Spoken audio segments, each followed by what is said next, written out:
Welcome to Space Matters, the Space Governance Podcast, where the Australasian Centre for Space Governance invites experts from across the Asia-Pacific region and around the world to discuss with us the most pressing issues of space governance, policy, and law.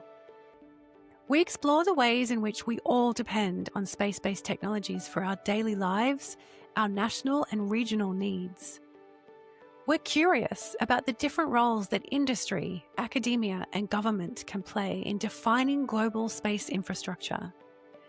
And we investigate the influence of smaller countries and middle powers in the region on global space governance and the opportunity of greater space cooperation across the Asia-Pacific and Indo-Pacific. The Australasian Centre for Space Governance is a not-for-profit association.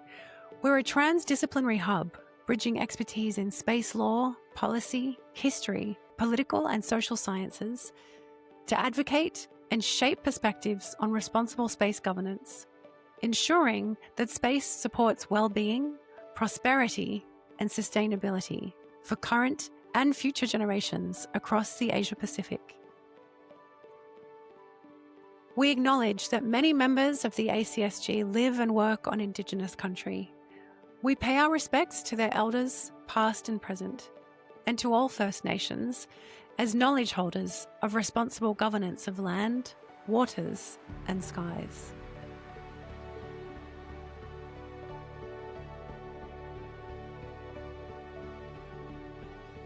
Welcome to this episode of the Space Matters podcast, where we are continuing our series based on our policy paper series on securing Australia through space. This is one of the last papers that we're covering, and the reason we put it right towards the end of the series is because it covers basically everything. And what I mean by that is this paper by Art Cotterell is called The Case for Space Mainstreaming. And Art really makes a very strong case in a very short, accessible paper as to why and how we need to start talking about space. You could say in the middle of the sentence rather than the front of the sentence, how we should raise space literacy across government. But the reason why we should do that is because these space capabilities support so many of the focal areas for government over time. So not just today's government, but government in coming years as well. He looks at how task forces have been created in the past to deal with very specific but cross-cutting issues, and argues the case for why we should have a space task force and really set up the best way possible to make space business as usual one of the things that government takes into account for all of its national decision-making, dealing with our national priorities. Art takes a very multidisciplinary approach to everything that he does. He's currently a PhD candidate. In fact, in the time that I spoke to him and recorded this episode, he was literally in the last weeks, I think, of his PhD. And so by the time you're hearing this episode, he probably has already become Dr. Art Cotterell. He's a research associate at RegNet, the School of Regulation and Governance at ANU, where he's focusing on the governance of emerging technologies. So not only space, but also nuclear in particular. He has long-standing expertise in power, politics, and policies that shape the regulation of space and nuclear technologies. He actually convenes a new course there called the National Nuclear Safeguards Education Program, which is in partnership with the Australian Safeguards and Non-Proliferation Office. So that is teaching the public and educating public servants as well. And before joining RegNet, Art actually worked in government. He was an executive level advisor within and was part of a deregulation task force. So he has literal experience in how task forces operate at the Department of Prime Minister and Cabinet and the Department of Finance. And his PhD is on intellectual property in space. So really a whole range of expertise spanning a range of technologies and issues, but always coming down to the power, politics, and policies surrounding those. And so I hope that you find this conversation as rich and engaging as I did. And I really encourage you to read his paper, which is just, as I said, very accessible piece in just a few pages, breaking it down in ways that many others have tried, including myself. So enjoy this conversation with Art Cotterell. So, Art, it's so great to have you on the Space Matters podcast, talking about your mainstreaming space paper. Welcome. Thanks so much, Cassandra, for the invitation. I'm very much looking forward to chatting today. And it's really good to have seen that series of policy papers around how do we actually secure Australia through space. Yeah, and so by the time we're recording this, we're more than a year since we held the workshop back in 2024. The policy papers came out as a complete series earlier this year. And now that we are at the end of 2025 and we've got the last few podcast episodes coming out around that policy paper series, some things have shifted since you wrote that paper, which we're going to get into.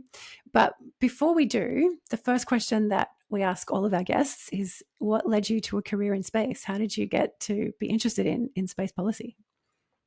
I imagine it might be a very similar question to what a lot of people have said, which is that I was very much interested in science fiction when I was younger. I was actually gifted a scrapbook of newspaper clippings from the moon landing. So original newspaper clippings from Australian newspapers. And one of them actually features a photo um, of the rocket for Apollo beside the old A&P building in Sydney. And it was very much trying to situate and position Australia as having some sort of connection to the moon landing. And there's another one that actually has a photo out at parks and with people standing inside of the dish, so to speak. And yeah, so that very much ignited my interest. And of course, I ended up going down more a humanities pathway than a science pathway. And I think we've heard this familiar refrain that then it just seemed, well, where is my place in space, so to speak? And I just let that go. But then through a lot of different career paths, I ended up working in intellectual property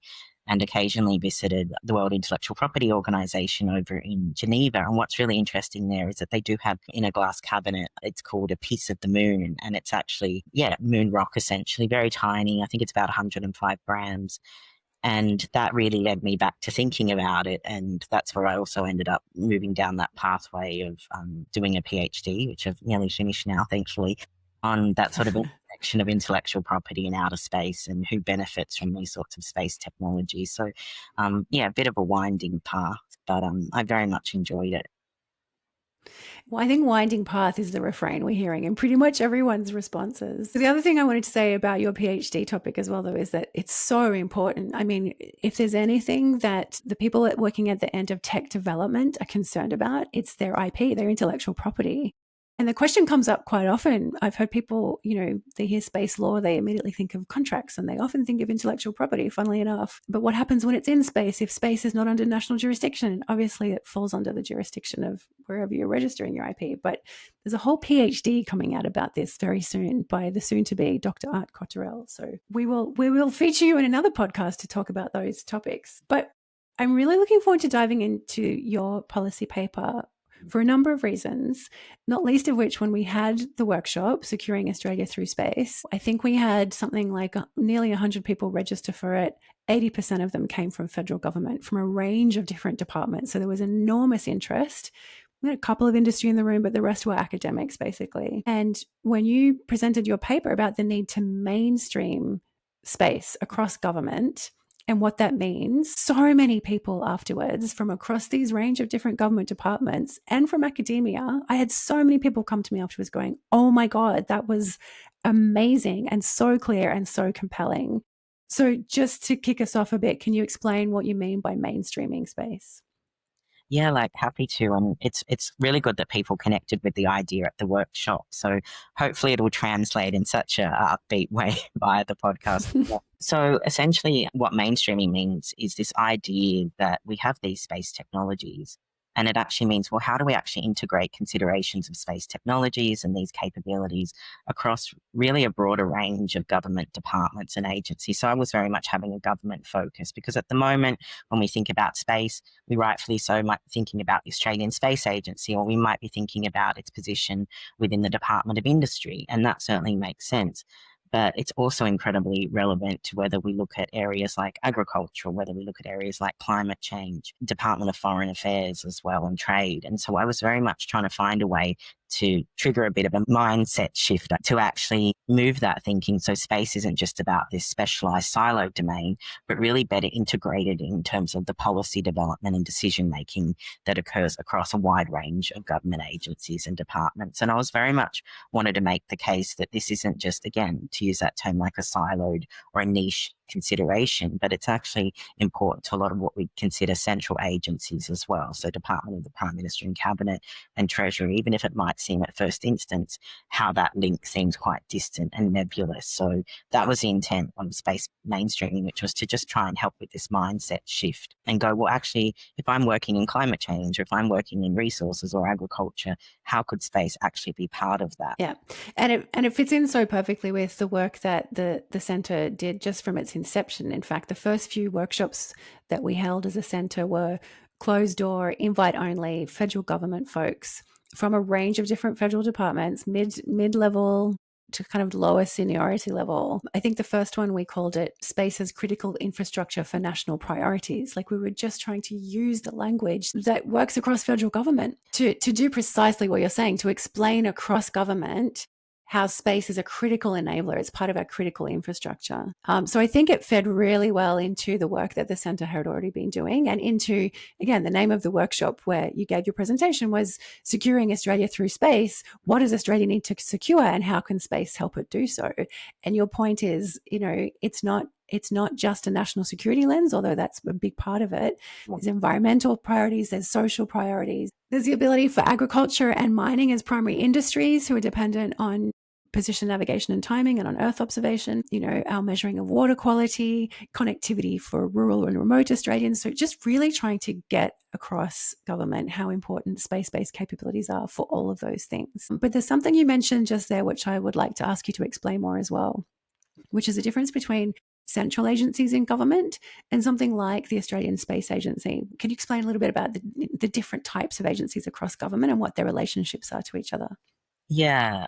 So in brief, what I would really say about that is that a central agency is very much driving that sort of whole of government policy and strategy and decision making. So what comes out of areas like Department of the Prime Minister and Cabinet or Treasury infuses and filters across to the other agencies. And obviously they also report back to centrals as well. So they have really they're at the levers of power, so to speak. And so I was very much interested in something like the space agency sits within the Department of Industry, which is more like a outer department, so to speak. And so I was really interested in how to bring these sorts of discussions around space and bring it closer to the centre where there is that sort of decision making. And that's whether it be about budget decisions or policy decisions. So that's a very simple way of putting it.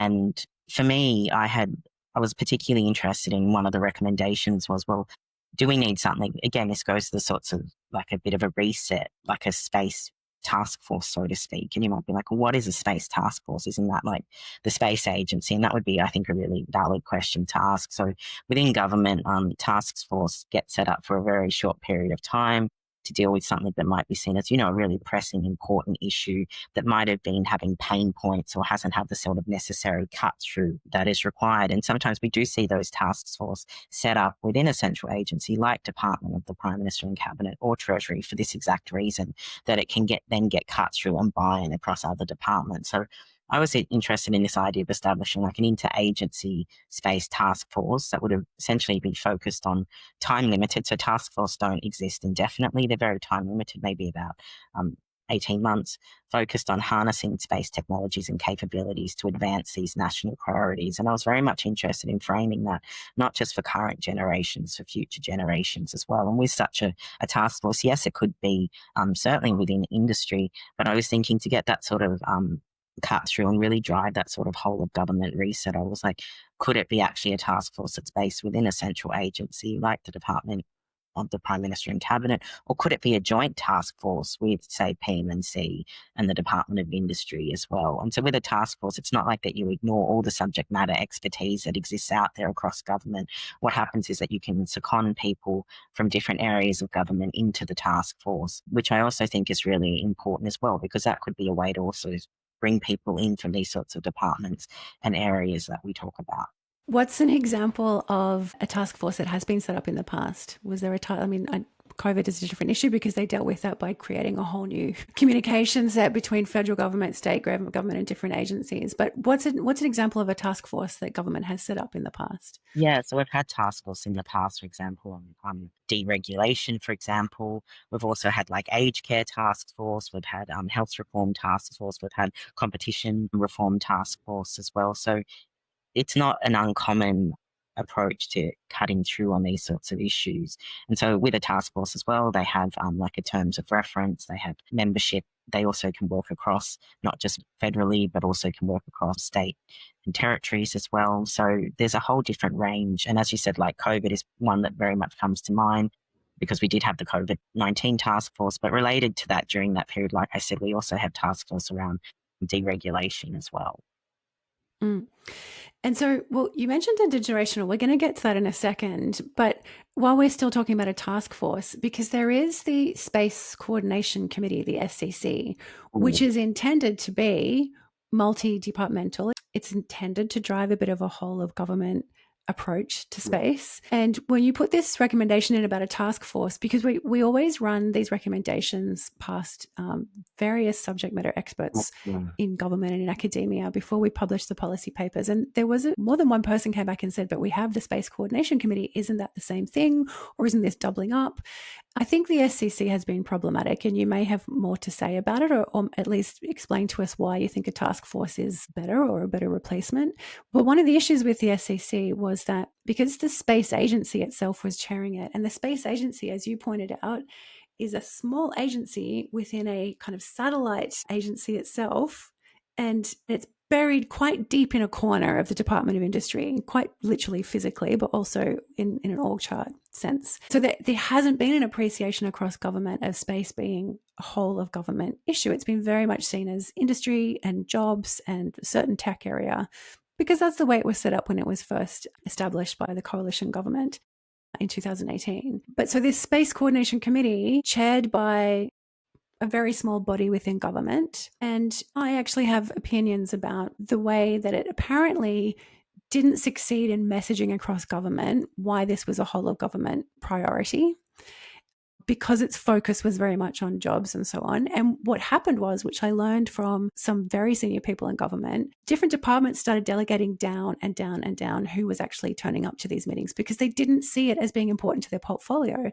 And so by the time you had people who were many, many, many levels down in seniority turning up to these meetings, not understanding why they were there, with no authority to make any decision, and even the back briefing that they might be doing not really going far enough up the chain to make much of a difference. And so its messaging got more and more watered down.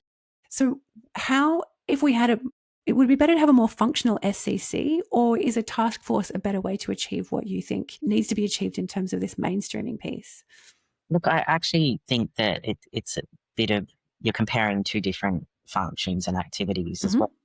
With the Space Coordination Committee, for example, it really, my understanding is it functions as an interdepartmental committee, and it's about coordinating, that sort of whole of government policy on civil space activities. But its scope and influence is limited because when you think about the task force, it's not just a committee, it's actually resourced as well. So that's what I mentioned, like you're bringing in people to actually do the work. So with that Space Coordination Committee, I imagine maybe there's some sort of like very limited secretariat function attached to it, but you don't have like a whole team working on this issue. I also think like that's not to displace the Space Coordination Committee. If anything, it could amplify the sort of work that it does, having sort of time-limited task force. The thing is with the Coordination Committee too is that it lacks that sort of policy authority or that sense of urgency that's very much needed, in my view, to drive this sort of strategic shift across government. And that's really, I think, required for any sort of space mainstreaming, so to speak.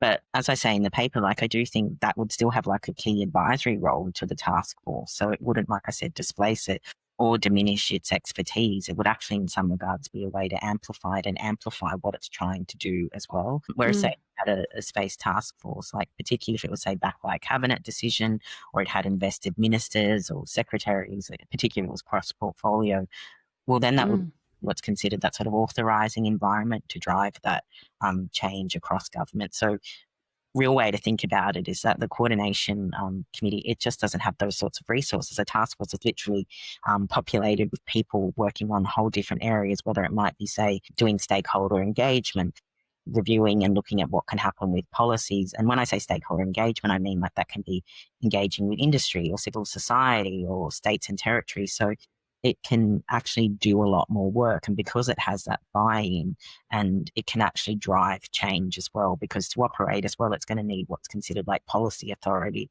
from the relevant ministers to actually like take action and implement something as well. Yeah. Yeah. And so stakeholders in that sense might actually be the same thing as users. Is that right? And I hate the term users because it sounds like we're just people on keyboards using a computer, but really what I mean is like, who are the people using the space capabilities? So there was something I learned from the Japanese space agency, JAXA. They set up I think it was actually set up as a not-for-profit. In any case, it was a body that they established, but then said, go and do this task independently. And its task was to go and get to know all of the users across Japan of Earth observation data. So everything from farmers to people dealing with water quality to people doing maritime domain awareness, the defense end of things, people using it as researchers. They just tried to figure out what are all the different sectors who use Earth observation data. And some of them may not even realize that the data they're using comes from satellites. So they also had to figure out who the users might be, go and talk to them, and then let them know, by the way, you are Earth observation data users. But based on that user or stakeholder interaction, they then got to identify how easy is it to access that data? What kind of data do you actually need? Are the Japanese EO programs serving that or not? And fed that information back into JAXA, who was then able to adapt that into the EO programs that they wanted to do. And then JAXA could go back to government, including Prime Minister, and say, we want funding to do this with our EO program because this is how Japanese citizens are using it and what their needs are. And so that stakeholder or user engagement, I think, is actually a really big missing piece in Australia. We have a space agency whose very object and purpose when it was set up was just to grow jobs and grow an industry, but also to regulate that industry, but not necessarily look at what are Australia's national needs when it comes to space-based capabilities. And I think there's something to say there about that, grow, but also regulate. Like, what kind of challenges has that set up for the space agency, do you think? Yeah, I think it's an interesting question because I think you've got, as you were saying, like a space agency that's got the remit to grow the domestic industry, support civilian and commercial use cases, but then it's also got the Office of the Space Regulator established within it, which is regulating that same industry as well. So I think in some ways it's a bit of a difficult position for the ASA to be in. Like, I sometimes reflect and think, is it a bit of a conflict, and would it be better for the Office of the Space Regulator to somehow sit outside of that? But obviously this also goes to a resourcing question as well, and that need to have that sort of buy-in and support for that. Going back to what you were talking about with like users, like the general public, I think as well, is that there's a few things going on here, which is that one, I actually think that would be critical for any sort of task force to actually engage with the public. Like, I would love to see more, I suppose, civil society engagement around space. I think it would, like we see in some other countries, we see groups that are even set up just focused not for profits on space. I would love to see that to also add to the conversation. So we have SEA, which is the industry body. I'd love to see like I suppose, a not for profit equivalent there. But even in the absence of that, as you said, there's an enormous amount of communities that use it. And I think particularly with the Space Task Force as well, if it were to set up front and center, would also be the need to consider the priorities and the perspectives and actually involve First Nations peoples as well, and not just tokenistic consultation way, but in a meaningful way. And that's something that is incredibly important because I think across the board government has a history of speaking for and on behalf of First Nations peoples, and also academia can as well. And so as I'm even saying this, I completely defer to what First Nations peoples would think about or even want a space task force as well. But I think that's something that also needs to be front and center. It's actually about, well, who benefits from these technologies, but also,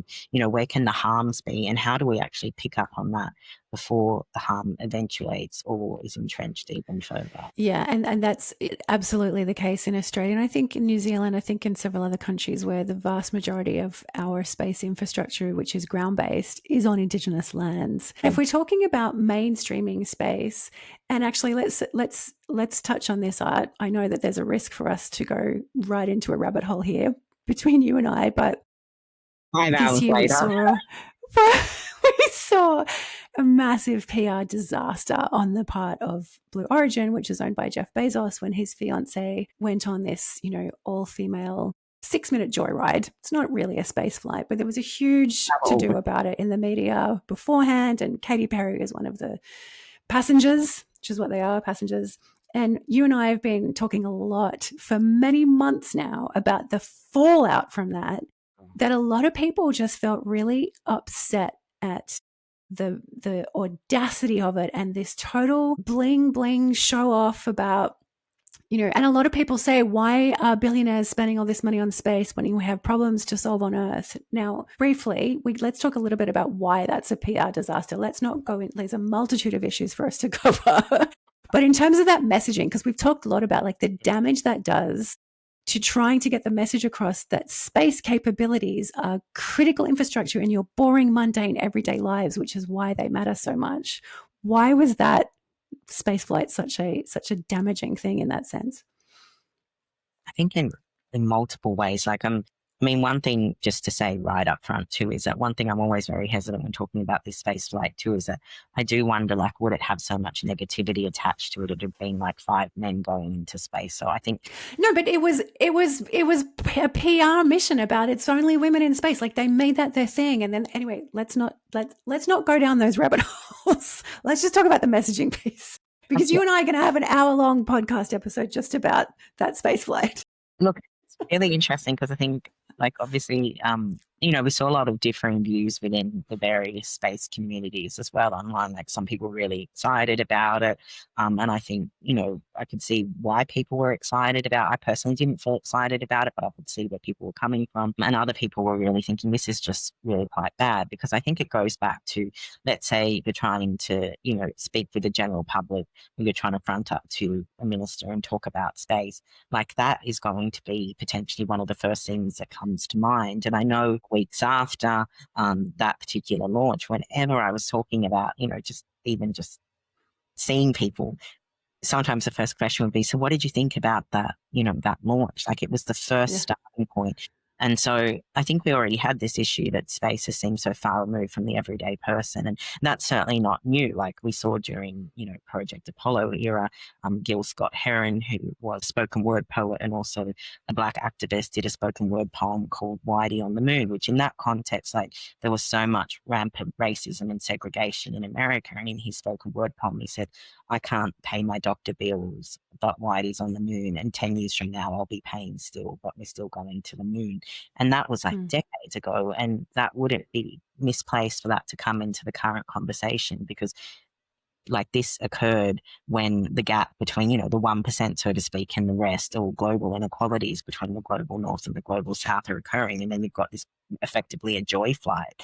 And so I think it made space feel really far removed. And I think that has an impact in terms of how the public perceives it and how government perceives it as well. And especially in, say, somewhere like Australia, where we don't have this strong space legacy, so to speak, that the US has to rely on, or other countries have to rely on.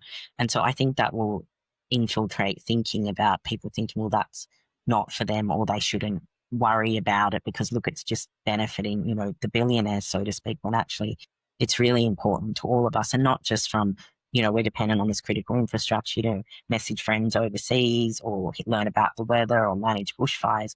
But we also need to be engaged as well, because we've got all these issues like space debris, which are a real, intergenerational challenge. We've got these issues about how does it impact on different communities on the ground, particularly for First Nations communities and other regional areas across the globe. So there's these really important conversations that we need more of the general public to be aware of and to be engaging with, so we can make policy, regulatory, philosophical, ethical decisions about. But I think that actually just removes people from feeling like this relates to them.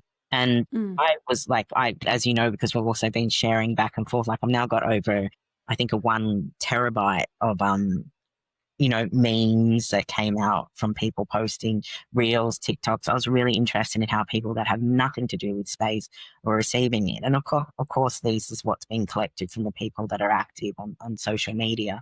And it was really fascinating to see that sort of response. And people it really just made people so, I think, frustrated at this point in time. Like, why are we doing this? Yeah. Well, I mean, it came from the fiance of one of the people who's emblematic of, what's wrong with economic disparity and where resources are going. And so it doubled down, I think. You used the word intergenerational again there. So let's come back to that, because in your paper about the case for space mainstreaming to advance national priorities, one of your points was actually about the intergenerational report. So that was released by the Treasurer, I think back in 2024. And in that report, the Treasurer identified, not personally, but the people who wrote the report, they identified geopolitical risk and fragmentation, technological and digital transformation, and climate change and the net zero transformation as the most powerful forces shaping our future. So, geopolitical risk, fragmentation, technological and digital transformation, climate change, and net zero transformation. I repeat those because I think for most people, those collection of words make sense as yes, those are the most powerful forces shaping our future and in our immediate future, anno 2025. And then you said, if Australia is going to be able to respond to those forces, we need to harness space technologies, in particular Earth observation. I would say communication falls under that as well, but you honed in on EO technologies. Tell us a little bit about that intergenerational report and why that was inspirational for you in this paper. Yeah, so again, as I said at the start, like with this paper, I was very much targeting it towards government interests as well. I think if you were targeting it more generally to the general public, there'd be other ways to frame it. But since 2002, the government's been releasing these what's called, I think it's about every 5 years, intergenerational reports. So the last one came out in 2023.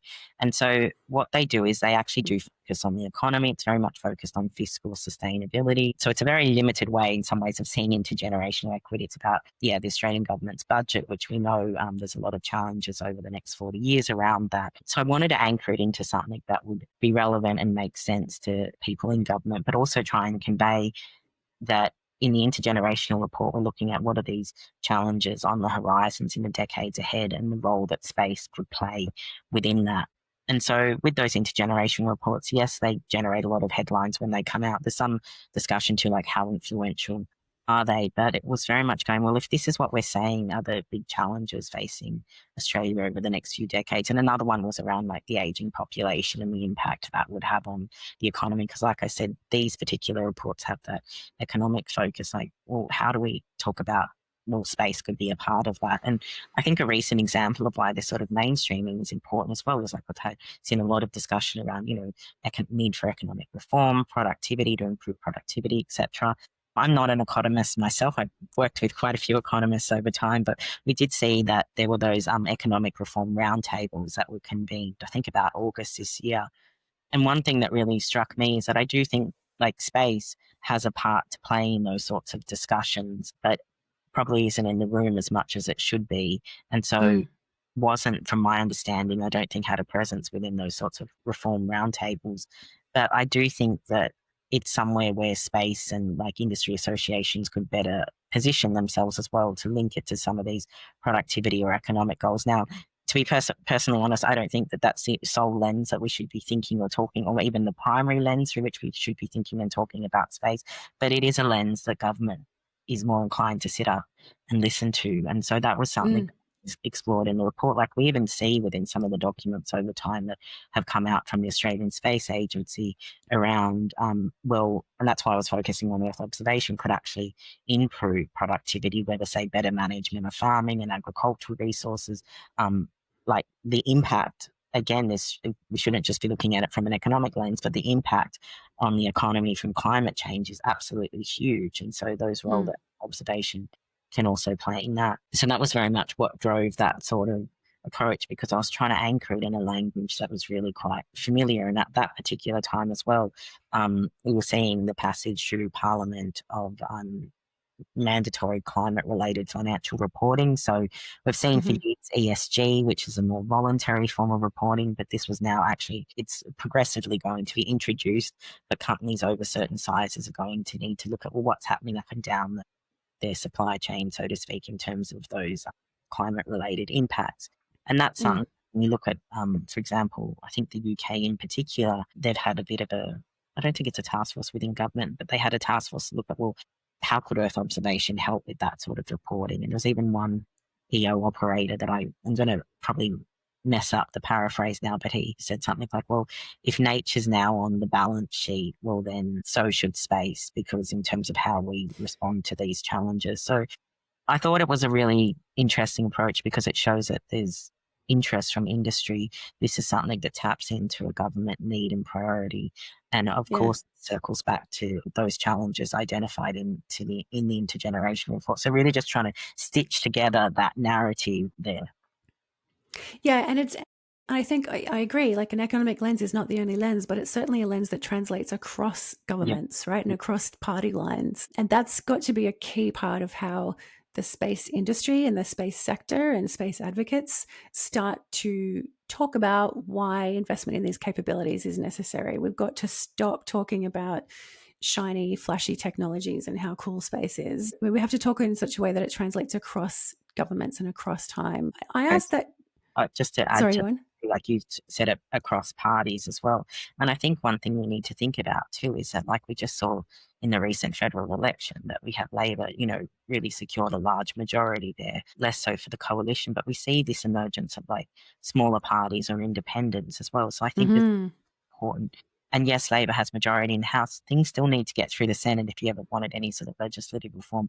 But regardless, like we see, politicians trade off different sorts of agreements all the time in order to get different pieces of policy or legislation through. So I actually think there's an important case for, if I were the space industry like body, to not just target the major parties, but also engage with some of those independents or minor parties. And that might Absolutely, yeah. be occurring already through that parliamentary Friends of Space. But I think if the last election is any indication, that is going to be more and more of an issue with time.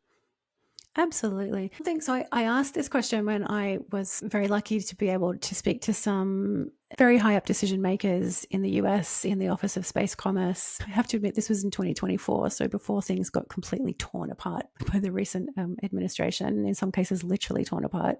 And also the space policy body who doesn't sit in the commerce side, and also the people within NOAA who do the space policy decision making, and also so people across various different agencies in the US and also in Canada, where they have had, I would say, a stronger degree of success of continuing to message across changes of party dominance in politics. So over time and across parties, they've had a much. The US has decades of experience of how to do this now, but Canada has been learning in the last, I would say, 10 years or so, that, and the terminology that kept coming back in various different phrases and words was enduring. So you have to look at what the enduring values are, the enduring issues of importance to a nation and to its people that will last across government priorities or administration priorities.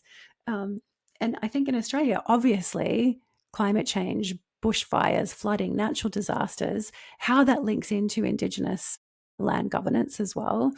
And then absolutely the economic side of food security and agriculture in our primary industry. So the economic lens is actually an extremely useful one. As long as you're not talking about jobs in the space industry, you have to be talking about how these capabilities are going to impact positively or negatively all these other sectors and what the economic impacts are. And so you've talked about space in this paper as being embedded as business as usual, which requires greater space literacy across government. You've said the government can better leverage space to seize those opportunities, to mitigate risks, to secure the future, to answer the very things that the intergenerational report highlights as our biggest forces and challenges.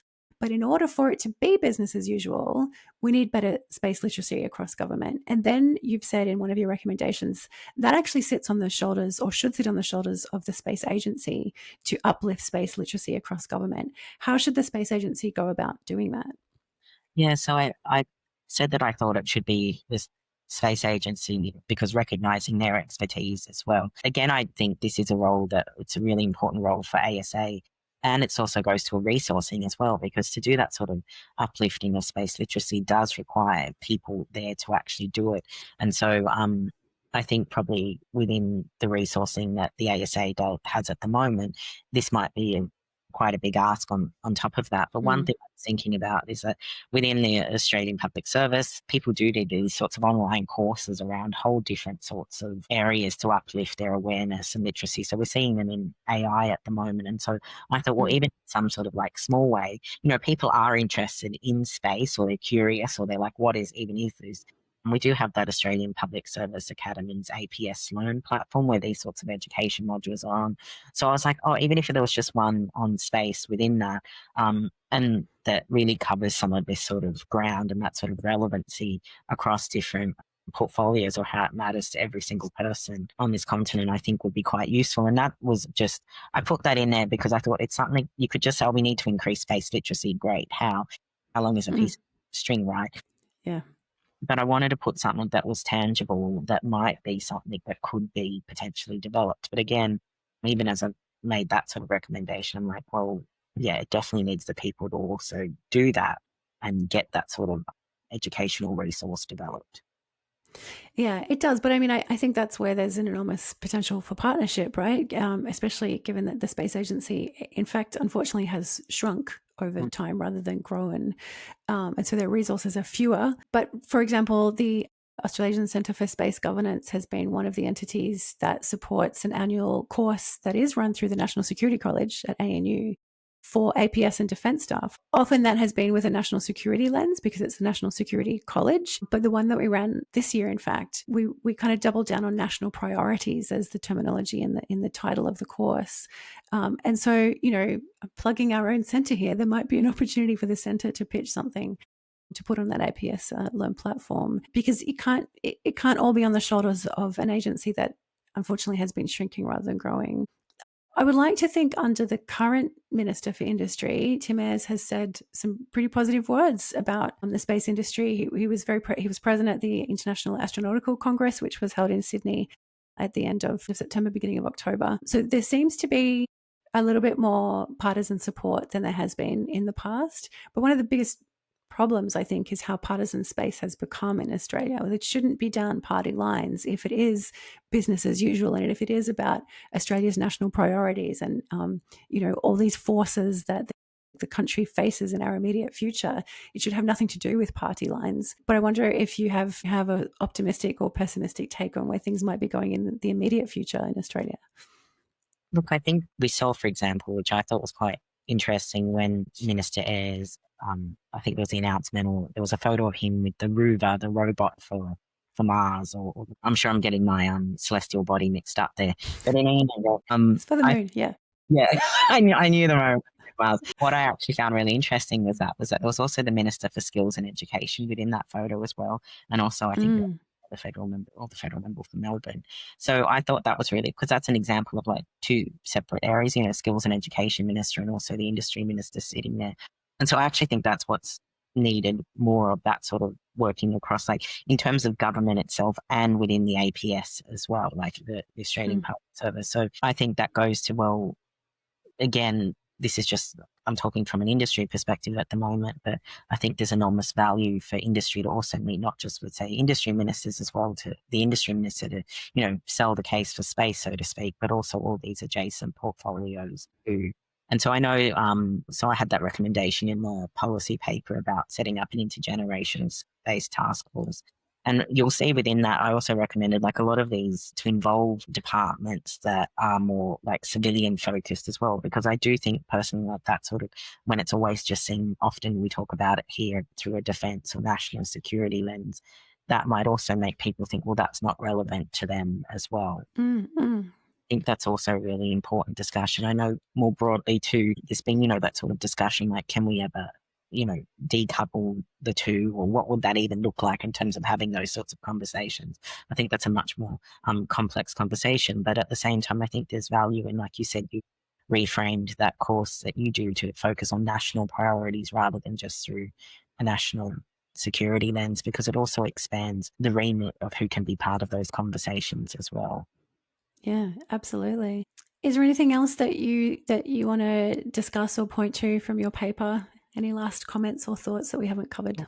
Yeah, I think I would encourage people to, like you said, Cassandra, like it is quite an accessible report and it is targeted towards government with a page on a summary with recommendations. But I'd also encourage people to engage with the different resources that I refer to it within it. So when I talk about space mainstreaming through this idea of the intergenerational reports, one thing that I also mention a lot is that this sort of thinking is actually coming out from international bodies, whether it be the OECD or the World Economic Forum as well. So the OECD's written quite a bit around Earth observation. Has even said that there's this growing appreciation of space-based solutions by decision makers worldwide across government.